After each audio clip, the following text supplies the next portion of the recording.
रंग भरी दुल्हनी रंग भरे पिया भरी दुल्हनी रंग भरे पिया श्याम सुंदर सुंदर श्याम सुंदर सुंदर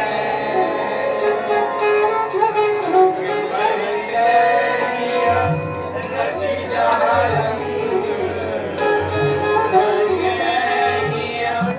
रची जहाँ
कितना सुंदर पद है।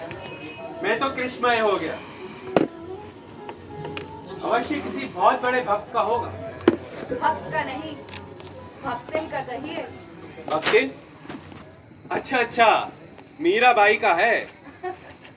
मीराबाई का नहीं है। फिर? बनी ठनी का है। बनी ठनी? जी। कहीं आप उस वर्ल्ड फेमस पेंटिंग की बात तो नहीं कर रही जो इंडिया की मोनालिसा कहलाई जाती है? सच में वो बहुत सुंदर है। इनफैक्ट जब मैंने पहली बार देखा था उसे तो ऐसा लगा था जैसे जैसे विधाता ने उसे स्वयं अपने हाथों से सजा धजा कर इंद्र का अभिमान तोड़ने के लिए ही धरती पर भेजा है। लेकिन उस बनी ठनी पेंटिंग का इस पद से क्या संबंध? संबंध है। कैसे? पर मोनालिसा से बनी ठनी की तुलना करना ठीक नहीं। मोनालिसा इस दुनिया की स्त्री जान पड़ती, परंतु बनी ठनी वो दैवीय है जो इस धरती की है, जिस पर राजा सावन सिंह रीझ गए। उनका सौंदर्य ही ऐसा था। उन्हीं बनी ठनी ने रसिक बिहारी नाम से ये पद लिखे हैं।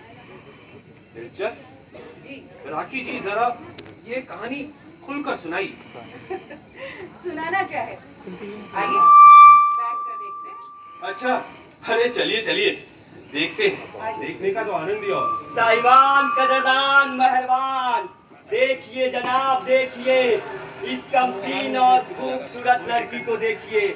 ये केवल लड़की नहीं है बल्कि तराशा हुआ हीरा है, तराशा हुआ, जिसकी असली कीमत जान पाना नामुमकिन है।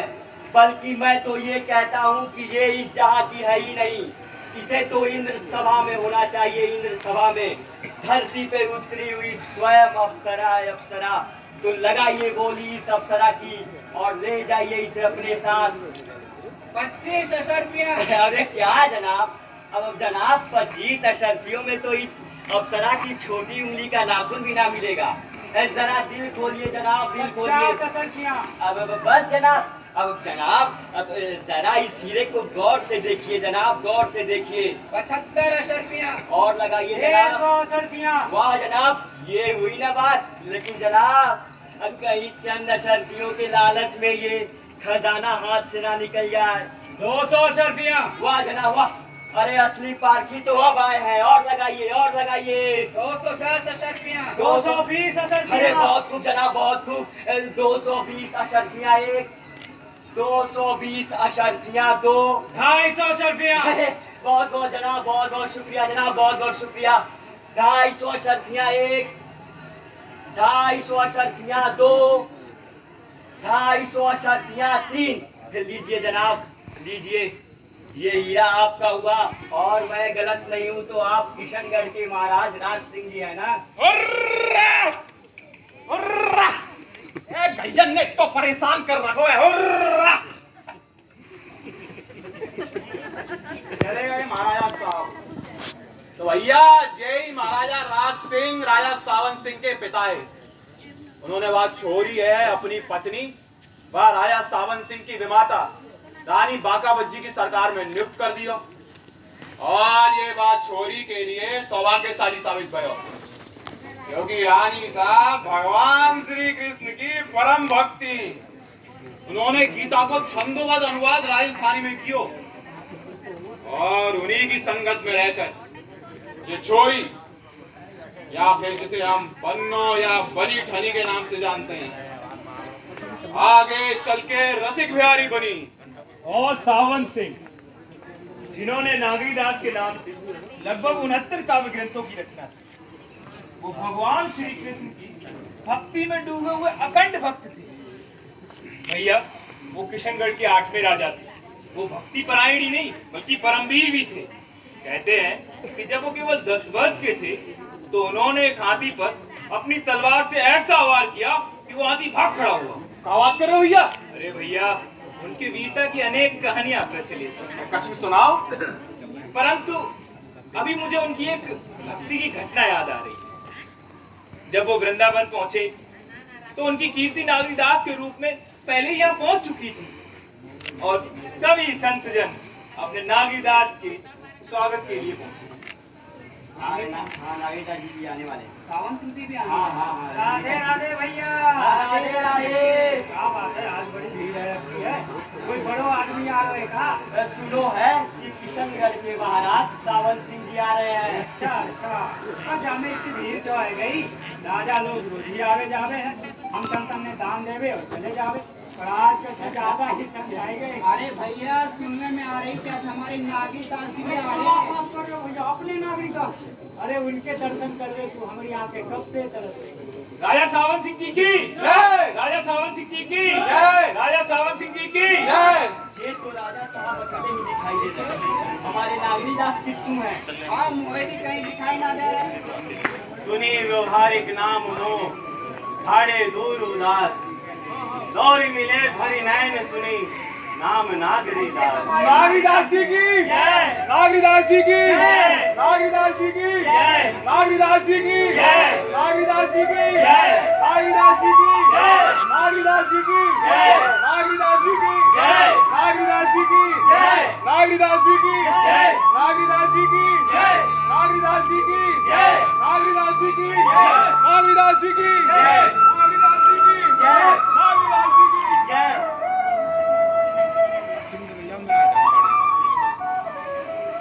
कहते हैं 20 वर्ष की आयु में ही इन्होंने काव्य की रचना का आरंभ कर दिया था और 24 वर्ष की आयु तक आते आते कई काव्य ग्रंथों की रचना कर दी थी, जैसे मनोरथ मंजरी, विहार चंद्रिका, निकुंज विलास, भक्ति सार इत्यादि। लेकिन भैया जरा ये बताओ, हमारे सावन सिंह जी और बनी ठनी जी का मिलाप कब और कैसे हुआ? फिर दोनों साथ वृंदावन में कब और कैसे रहने लगे? इतने सारे सवाल और वो भी एक साथ। जरा धीरज धरो भैया, धीरज, आज सब पता चलेगा। सावन सिंह जी और बनी ठनी ने एक दूसरे को पहली बार यूं देखा। महाराज को और सावन सिंह एक बार जंगल में शिकार खेले और उन्हें एक सुंदर हिरन दिखाई।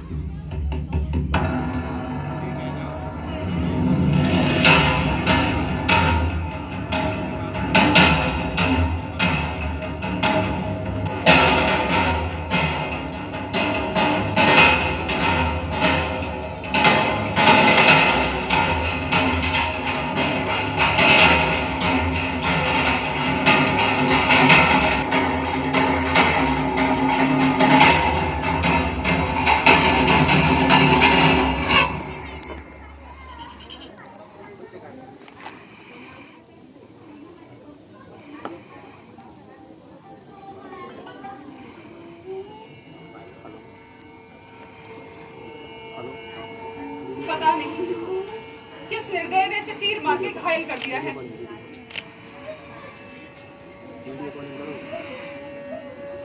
देवी, ये हिरण हमें दे दीजिए। ये हमारा शिकार है। नहीं, यह हिरण मैं आपको नहीं दूंगी। यह मेरी शरण में है। आप जानती हैं आप किससे बात कर रही हैं? जी, मैं क्षमा चाहूंगी, मैं नहीं चलता किंतु आप जो भी हैं विधाता नहीं हो सकते और आपको कोई अधिकार नहीं है निर्दोष जीव का जीवन लेने का, वो भी केवल अपने मनोरंजन के लिए। आपकी इस वाक पटुता ने हमें बहुत प्रभावित किया है, किंतु हम अपना अधिकार कदापि नहीं छोड़ेंगे। बात अधिकार की नहीं है, बात है पशु के सम्मान की और इनके जीवन की। क्या हुआ बन्नो? देखिए ना माता। माँ साहब, आप? हनी खम्बा माँ साहब, तो ये आपकी सेविका है। इनसे कह दीजिए कि हमारा शिकार हमें वापस कर दें। क्षमा रानी साहब, किंतु जो भी हो जाए मैं ये हिरण इनको नहीं दूंगी। यह मेरी शरण में है और आप मुझे इसके लिए कोई भी दंड दे सकती हैं। बन्नो, आप इस हिरण का उपचार करिए। और सावन, बन्नो बिल्कुल ठीक कह रही हैं। इस हिरण को बन्नो की शरण मिलनी ही चाहिए। मैं समझ गया माँ साहब।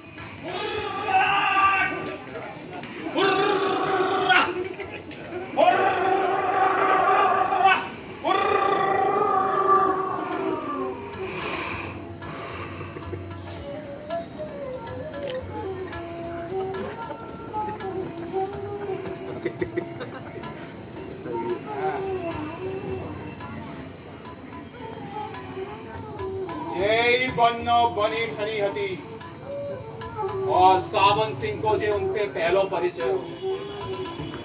सावन सिंह हिराने तो भूल गए, लेकिन बनी ठनी है ना भूल पाए। वो एकदम पहनी नजरंते सृष्टि के विधाता द्वारा रचित बाकी जीवन सुंदरताएं निहारते रहे।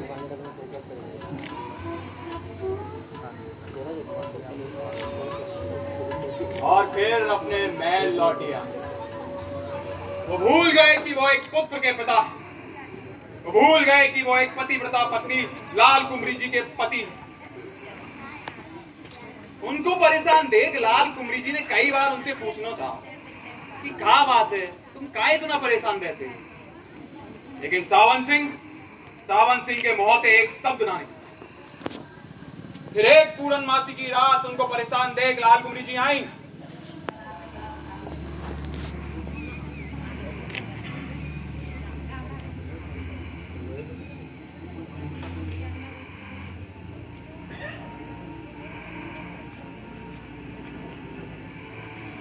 यदि देव के हृदय में कोई और छवि प्रविष्ट हो गई तो कृपया करके मुझे बताइए देव।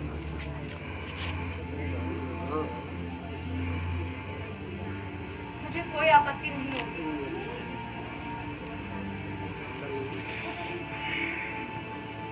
किंतु मैं आपका ये मलिन चेहरा नहीं देख सकती देव।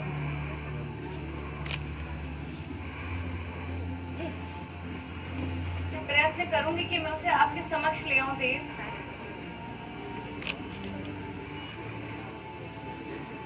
जवाब दीजिए देव।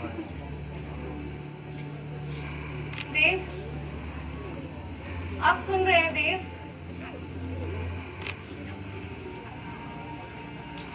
देव, कुछ तो जवाब दीजिए। बन्नू, क्या कहा आपने? बन्नो? आपकी बॉस, आपकी सेविका मुगल हरम के वैसे इन्वॉल्व करेगी वितासी? देव, आप ऐसा कैसे कर सकते हैं मेरे साथ? देव,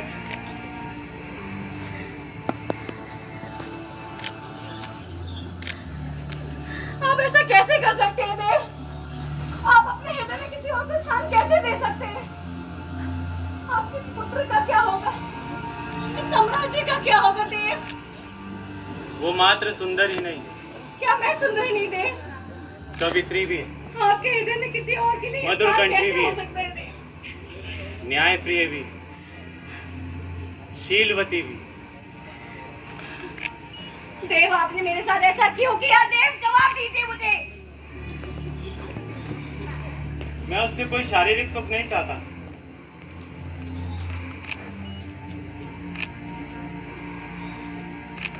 केवल उसका सानिध्य चाहता हूँ।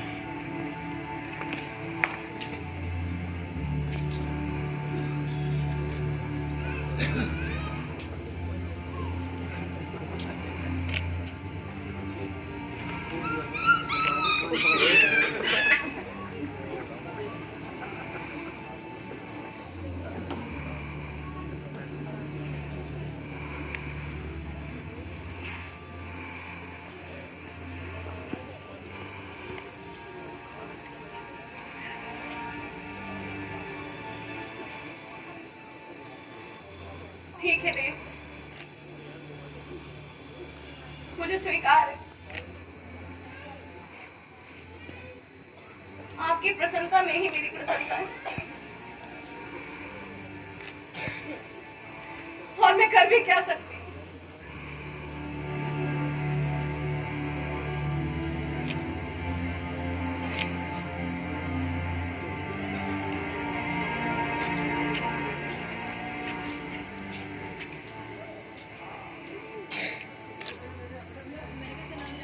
लेकिन बनी ठनी से सावन सिंह का मिलना इतना आसान नहीं था। इस मिलन में हो रही देरी ने उन्हें बहुत विचलित कर दिया। वे मदिरा पान करने लगे और राजकाज में उनकी रुचि कम होने लगी।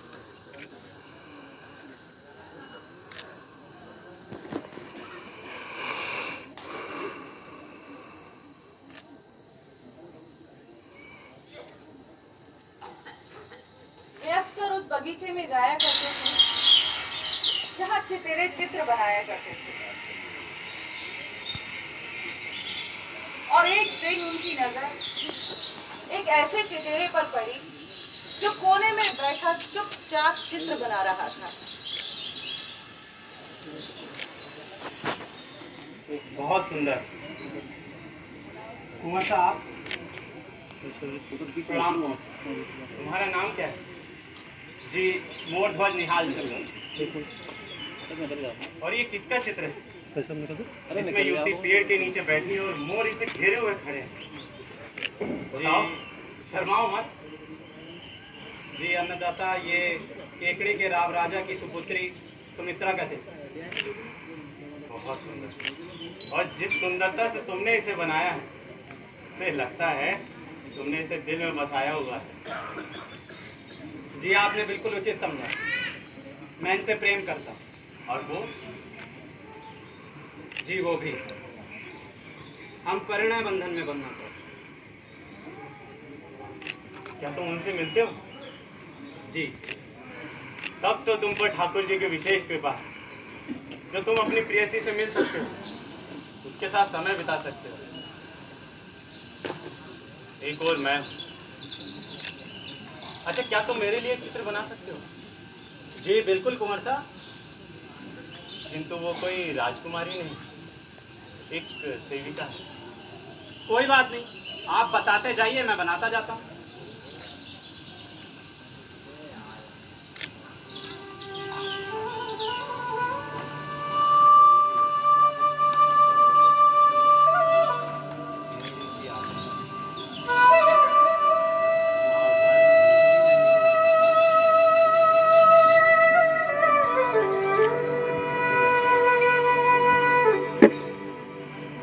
मोर जैसी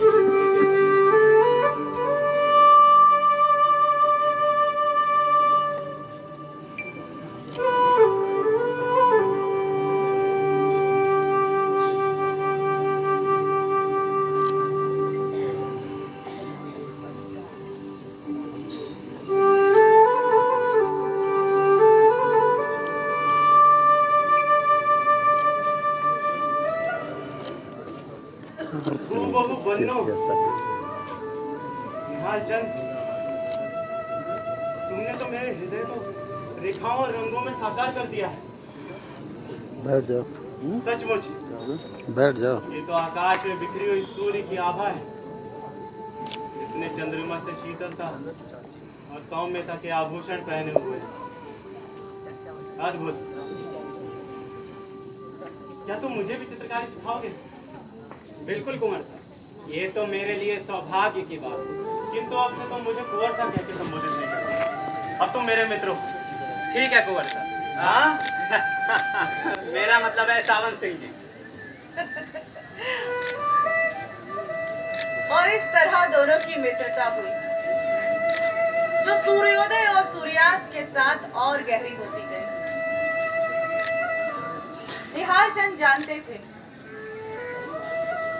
कि बनी ठनी राजा सावंत सिंह के हृदय में वास करती है, परंतु वो ये नहीं जानते थे कि बनी ठनी क्या सोचती है। एक दिन दोनों ने एक युक्ति निकाली। निहाल चंद ने एक चित्र बनाया जिसमें राजा सावंत सिंह एक पत्र रहित पेड़ के नीचे बैठे थे और पास ही एक मोरनी मुस्कुरा रही है। चित्र किसी तरह बनी ठनी तक पहुंचा दिया गया। अनुकूल प्रतिक्रिया हुई। बनी ठनी ने भी एक चित्र बनाकर भेजा जिसमें पत्र रहित पेड़ के नीचे वो घायल अवस्था में पड़ी हुई है और पास ही एक मोर प्रसन्न मुद्रा में खड़ा हुआ है।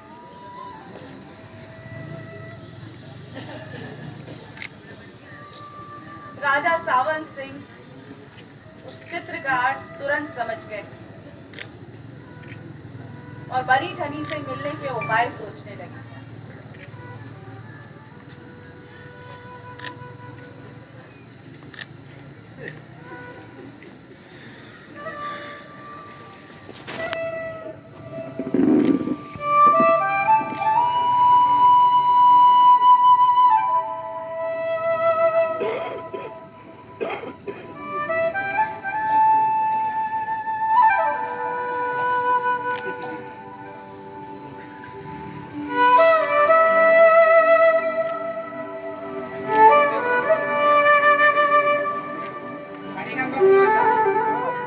रानी साहब अपनी पीहर जा रही है और महाराज चाहते हैं कि आप सुरक्षित उनके पीहर तक पहुंचा दें।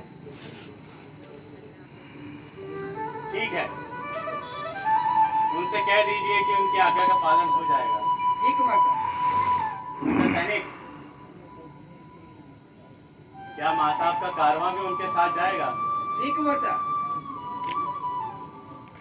ठीक है, तुम जाओ।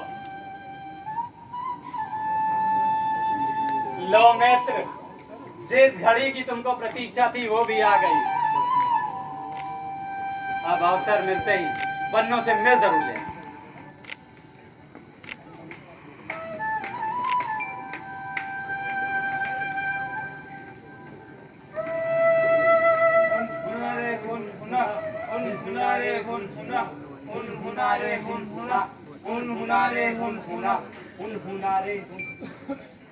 क्या हुआ? आप लोग रुक क्यों गए? महारानी साहब का आदेश है।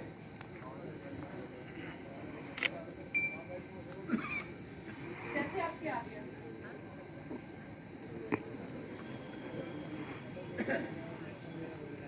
क्या हुआ? आप लोग रुक क्यों गए? महारानी थक गई है और वो विश्राम करना चाहती है। ये कोमलांगनी भी तो थक चुकी होगी।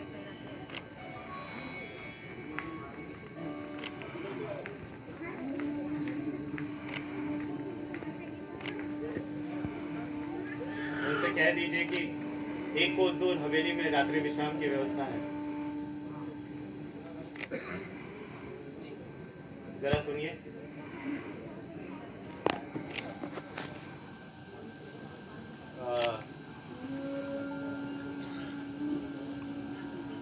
क्या आप हमसे रात्रि में मिलने का प्रयास करेंगे?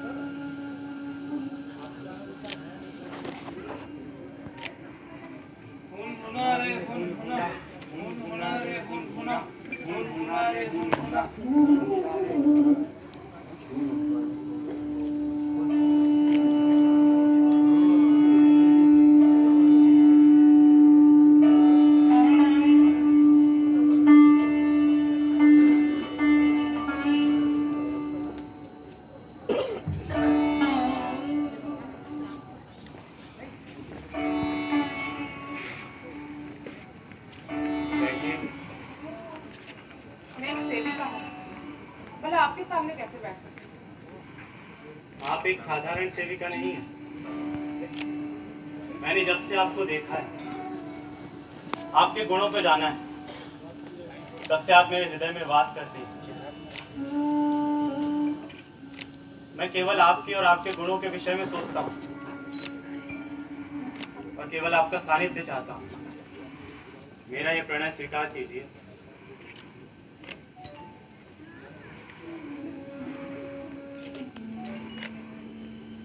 वर्षा, हृदय में किसी को स्थान देना तो बहुत आसान होता है, लेकिन समाज के सामने स्वीकार करना नहीं करती। आप ही कहने से मेरा अतीत, मेरा इतिहास और आपका वर्तमान नहीं बदल जाएगा। जो सत्य है वो सत्य है, और मैं दासी पुत्री हूँ, यही मेरा सत्य है।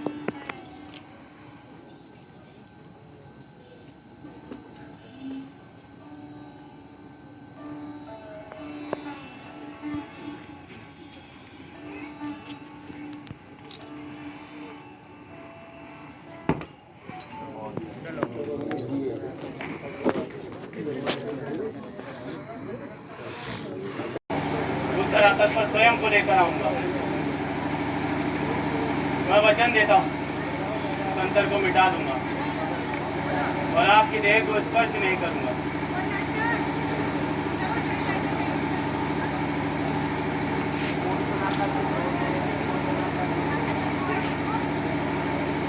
ये प्रणय एक सच्चा प्रणय।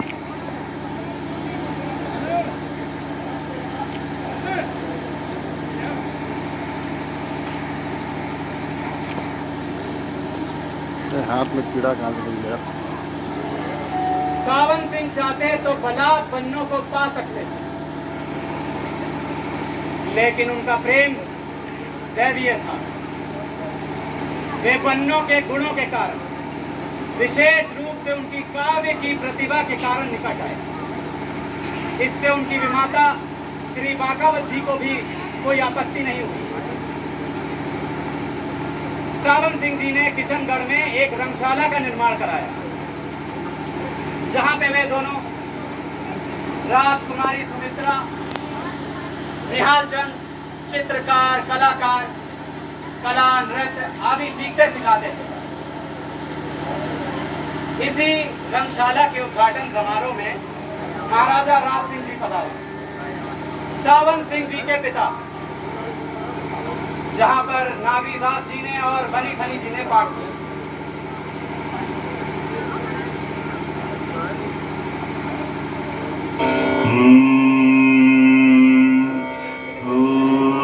आई बरसाने ते अकेली को जसोदा पे, हो आई बरसाने ते अकेली को जसोदा पे। ग्वार ने भिजोई डारी, ग्वार ने भिजोई डारी, खायल बीज बह गयो। सोनीपुर भानते ओ, सोनीपुर भानते दुलारी जल कीर्ति की। धूम मच परि भारी, धूम मची परि भारी, गाली दोष छह गयो। नागरी चमकी रही, नागरी चमकी रही, चहु और चपलासी। नागरी चमकी रही, चहु और चपलासी। मेरे घन श्याम शब्द हो लोक है गयो। घर लाल तर लाल के किसुक पीक लाल, घूमड़ो गुलाल ब्रज लाल मई है गयो। घूमड़ो गुलाल ब्रज लाल मई है गयो। आई बरसाने ते अकेली को जसोदा पे, ग्वार ने भिजोई डारी, खेल बीज बह गयो। आप भी अपने नए पद सुनाइए।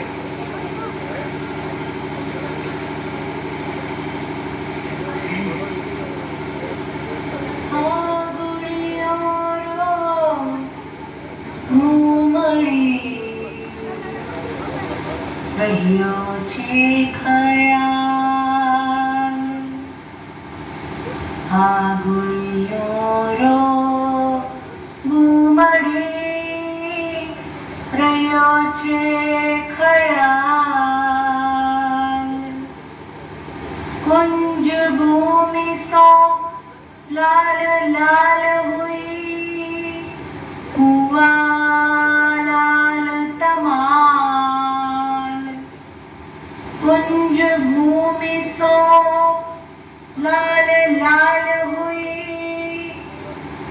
हुआ लाल तमाल,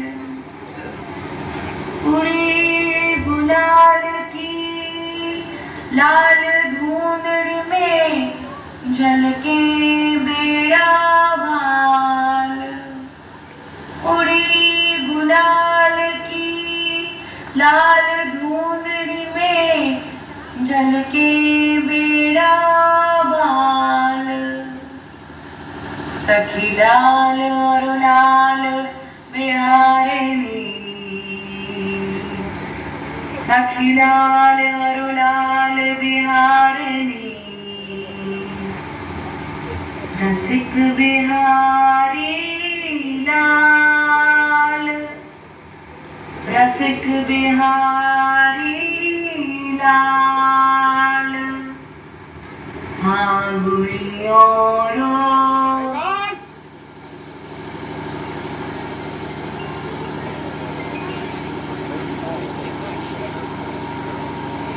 आदिदास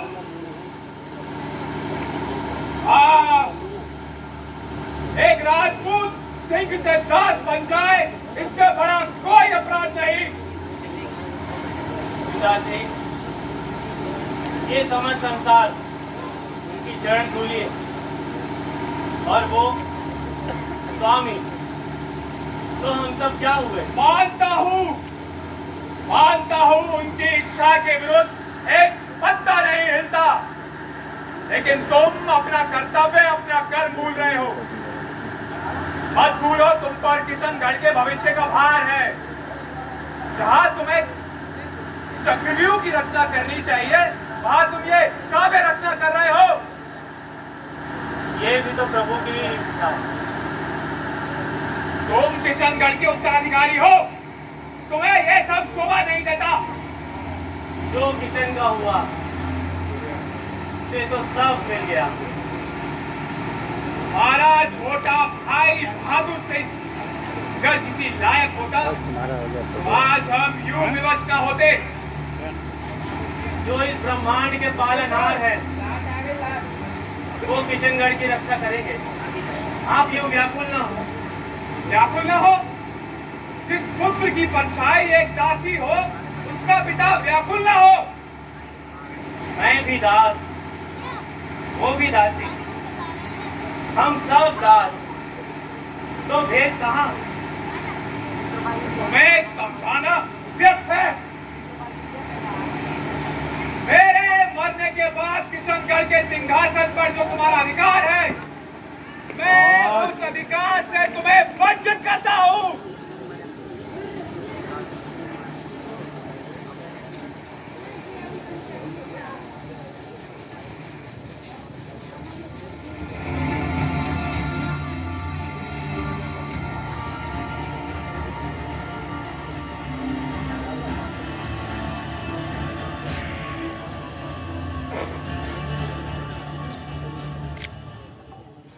महाराज का ये निर्णय नागरी दास के लिए वरदान साबित हुआ।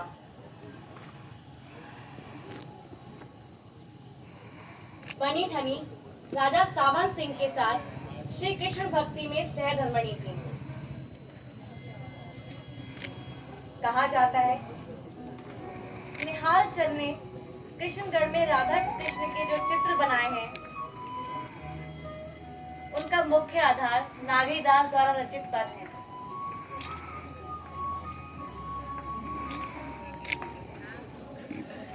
वैसे तो किशनगढ़ में निहाल चंद से पहले और बाद में बहुतेरे चितेरे हुए, लेकिन ये कलम निहाल चंद के नाम से जानी जाती है।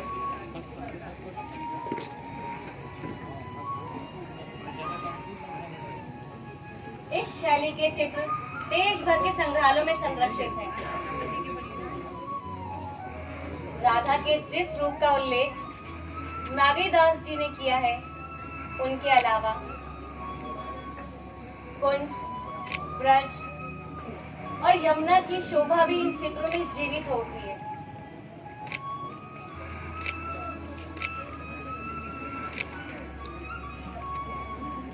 राधा की तरह किशनगढ़ शैली की नारियों को भी सजाया गया। लंबा चेहरा, नुकीली थोड़ी, घुमावदार भौहें और लंबे केश इनकी विशेषताएं हैं।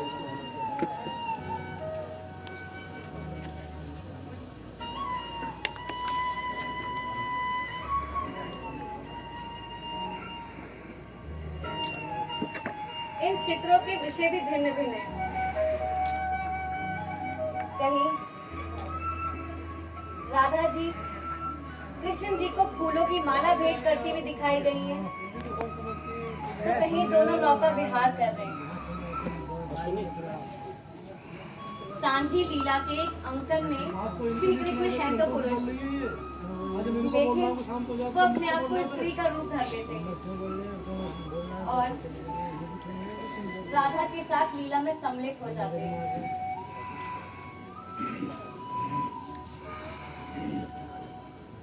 इन चित्रों में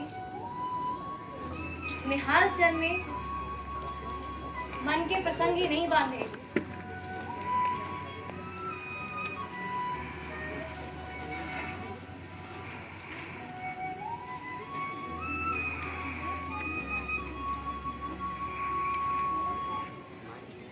आपे तो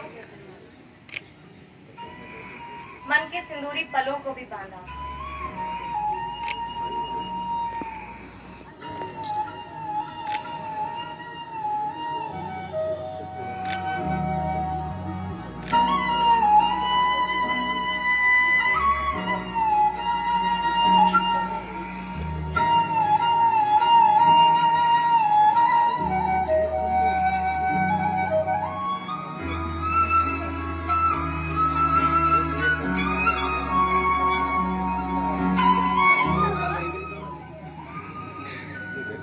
साल पर साल बीते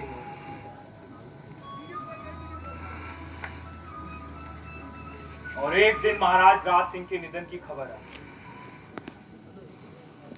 राजा नेमीचंद, जो कि सुमित्रा के पिता और बहादुर सिंह के ससुर थे। सुमित्रा और निहालचंद तो आपस में प्रेम करते थे ना? उनका तो विवाह होने वाला था। अरे सुनो तो, हाँ तो वो चाहते थे कि बहादुर सिंह को राजगद्दी मिले, लेकिन नागीदास के ससुर चाहते थे कि जो उत्तराधिकारी है उसे राज मिले। पर नागीदास जी को तो राजपाट में कोई लोग नहीं था। हाँ,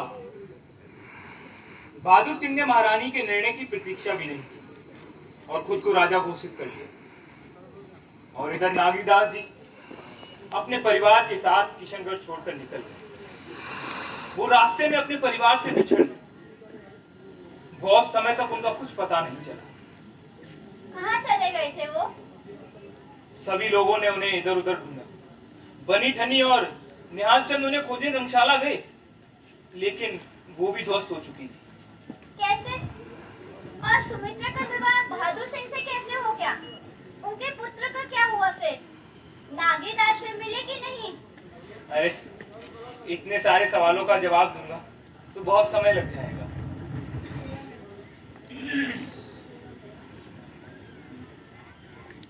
इसके लिए तुम नर्मदा प्रसाद उपाध्याय जी की पुस्तक बनी ठनी प्रेम कथा से चित्रकला तक में पढ़ लो। अच्छा ठीक है, पर ये तो बताओ कि वो फिर मिले कि नहीं? वो दोनों पूछते पाछते पांडुलोक पहुंचे। वहाँ मिले? हाँ, वहां मिले।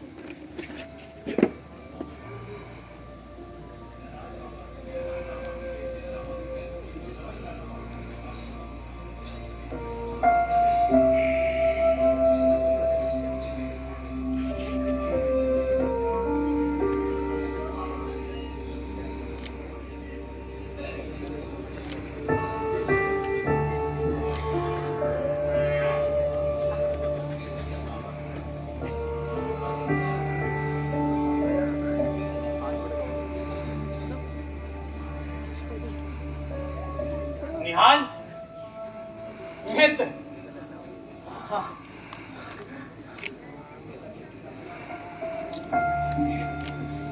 कहाँ कहाँ नहीं ढूंढा तुम्हें? बन्नो,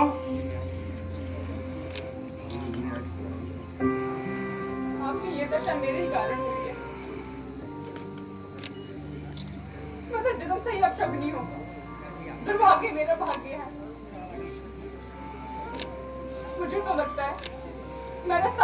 भाग्य आपको सौंप दिया है।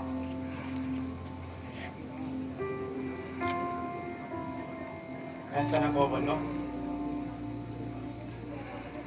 तुम्हारा दुर्भाग्य ही मेरा सौभाग्य है और तुम्हारा अपशकुन मेरा शकुन। पीछे से चले जाओ यार, क्या है ये? इसके कारण मैं प्रभु और कला की राह पर चल पड़ा हूं।